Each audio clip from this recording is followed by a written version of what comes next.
Hi guys, today we are going to discuss what is the substring in SQL Server as well as in C# programming, and what is the significance of the substring, and how to use the substring in C# programming as well as in SQL Server.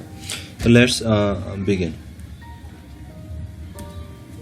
Here is a simple definition of the substring. Substring just is a function of the string that is used to get the part of the existing string. Here we have to pass the either one parameter or the two parameter in the substring function. First parameter for the starting index of the substring and the second parameter for the length of the substring. Here we take the simple example of the substring. There is a string hello world. We want to extract the word from the hello world string.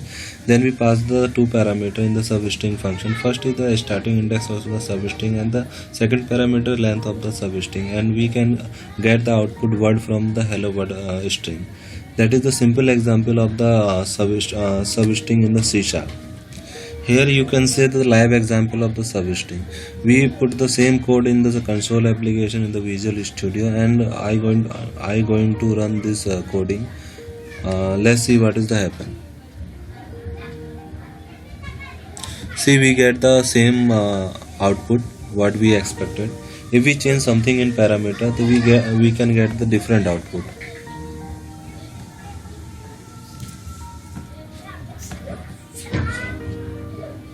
If I put here 4, let's see what happens. See, output is different.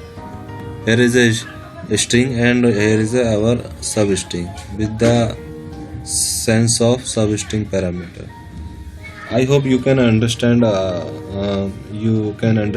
is the substring, how to use in C#. Let's see the live example with the SQL Server database. Here is the live example of the SQL Server database. We put the same string. We want to extract the same word substring from the hello world string, and we put the here is a little bit different the syntax with the C# coding. Here we put first three parameter in substring function. First is the string, second is the starting index, and third is the length of the string. Here we see that starting index we take the 6 because of in the SQL Server string parameter started from the 1, but in C# string parameter started from the 0. That's why we put here 6 and we put 5 in C# coding, and we can see that we get the same result. I hope you understand.